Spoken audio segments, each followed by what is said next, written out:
អ្នកទាំងអស់គ្នាប្រកាសជាធ្លាប់ឃើញរូបភាពបែបនេះហើយនឹងបែបនេះចឹងអ្នកទាំងអស់គ្នាមានដឹងថារូបភាពល្អនេះតំណាងឲ្យអីគេជម្រាបសួរអ្នកទាំងអស់គ្នាខ្ញុំជាមួយពេលនេះខ្ញុំនឹងមកនាំអ្នកទាំងអស់គ្នាឲ្យស្គាល់អំពីពាក្យថាកិច្ចការទូតតើកិច្ចការទូតនោះមានប្រវត្តិមកពីណាហើយតើមានមូលហេតុអីបានជានាំឲ្យគេបង្កើតនៅកិច្ចការទូតនឹងឡើងហើយតើការដែលមានការទូតការដាក់អគ្គកុងស៊ុលផ្សេងៗទៅតាមបណ្ដាប្រទេសផ្សេងៗហ្នឹងគឺវាមានសារៈសំខាន់យ៉ាងណាខ្លះអញ្ចឹងកិច្ចការទូតនេះគឺបានមកពីភាសាក្រិកដែលមានន័យថាជាការផ្ញើសារតាមតំណាងរបស់ខ្លួនទៅកាន់រដ្ឋមួយផ្សេងទៀតហើយបើតាមនិយមន័យទូទៅច្បាប់ការទូតនឹងដែរគឺជាទំនាក់ទំនងផ្លូវការជាអន្តរជាតិរវាងរដ្ឋមួយនិងរដ្ឋមួយតាមរយៈតំណាងរបស់ខ្លួនរៀងៗខ្លួនដើម្បីនៅក្នុងគោលបំណងការពារផលប្រយោជន៍ជាតិក៏ដូចជារក្សាសន្តិសុខរបស់ប្រជាជាតិនីមួយៗផងដែរ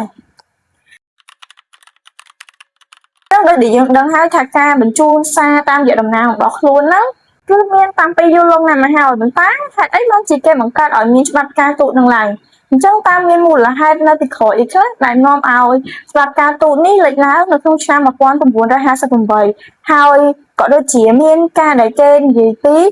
សន្ធិសញ្ញាសន្តិភាពវេស្ប៉ាលីនៅក្នុងឆ្នាំ1948នឹងផងដែរ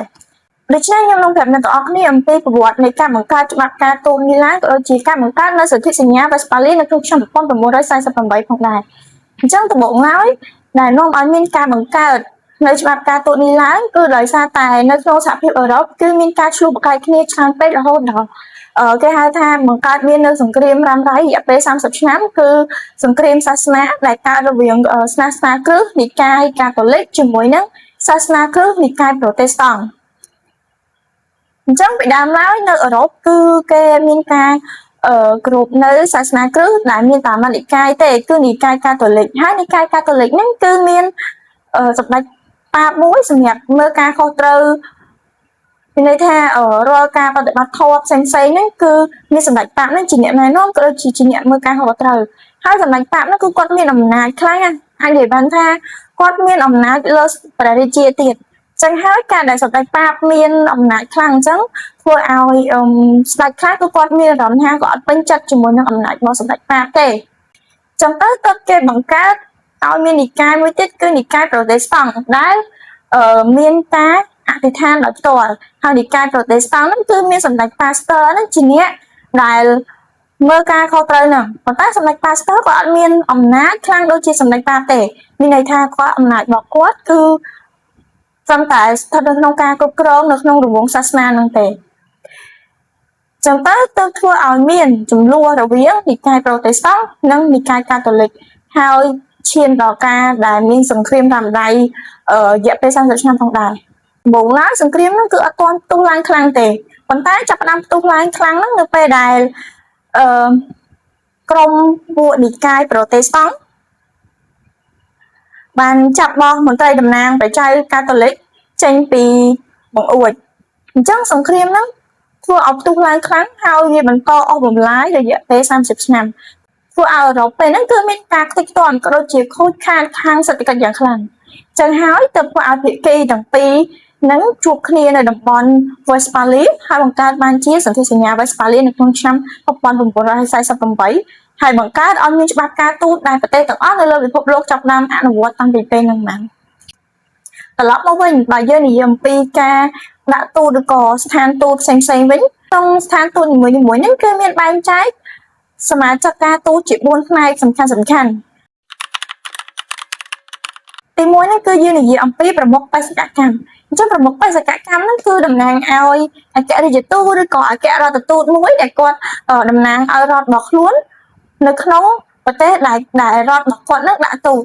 ទី2គឺមន្ត្រីការទូតមានន័យថាគឺជាអ្នកប្រឹក្សាជាលេខាឬក៏អនុព័ន្ធរបស់អគ្គរដ្ឋទូតឬក៏អគ្គរដ្ឋទូតដែលគាត់ធ្វើការនៅក្នុងស្ថានទូតនោះទី3គឺបុគ្គលិករដ្ឋបាលឬក៏មន្ត្រីបច្ចេកទេសមានជាងភ្លើងមានគណនេយ្យមានរដ្ឋបាលផ្សេងជាដើមហើយទី4ចុងក្រោយគេគឺបុគ្គលិកបម្រើមានបុគ្គលិកដែលបម្រើតាមផ្ទះប៉ុន្តែបុគ្គលិកបម្រើនេះគឺជាគេអាចហៅបានថាជាបុគ្គលិកបម្រើជាន់ខ្ពស់សម្រាប់បម្រើការនៅក្នុងស្ថានទូតហ្នឹងនេះផងដែរនៅក្នុងកិច្ចការទូតគឺមានមុខងារសំខាន់ចំនួន4 ទីមួយគឺមុខងារតំណាងគឺពិតជាមានសារៈសំខាន់ខ្លាំងមែនទែននៅក្នុងវិស័យការទូតដែលរដ្ឋមួយតែងតាំងបុគ្គលណាម្នាក់ដើម្បីឲ្យតំណាងប្រទេសរបស់ខ្លួនហ្នឹងនៅលើឆាកអន្តរជាតិឬក៏នៅក្នុងប្រទេសមួយផ្សេងទៀតដែលខ្លួនបានដាក់ទូតដូចជានៅតាមស្ថានទូតឬក៏នៅតាមឋានអគ្គកុងស៊ុលជាដើមហើយមូលហេតុដែលចាំបាច់ត្រូវតែមានតំណាងរបស់ប្រទេសរបស់ខ្លួនរៀងៗខ្លួនហ្នឹងនៅតាមស្ថានទូតដែលខ្លួនបានដាក់គឺទីមួយគឺដើម្បីជួយសម្រួលដល់ប្រជាជនមានន័យថានៅពេលដែលប្រជាជនគាត់មានបញ្ហាណាមួយអញ្ចឹងគឺមានតំណាងទូតរបស់ខ្លួននៅក្នុងប្រទេសនោះស្រាប់អញ្ចឹងសម្រួលឲ្យការរស់នៅរបស់ប្រជាជនហ្នឹងគឺមានការប្រសើរជាងមុនក៏ដូចជាមានការងាយស្រួលជាងមុនផងដែរការពីនឹងផងដែរការដែលមានការដាក់ទូតដូចជាការមានអ្នកតំណាងប្រទេសរបស់ខ្លួននៅក្នុងប្រទេសដែលខ្លួនបានដាក់ទូតហ្នឹងគឺអាចជួយជំរុញឲ្យមានកិច្ចសហប្រតិបត្តិការល្អជាមួយនឹង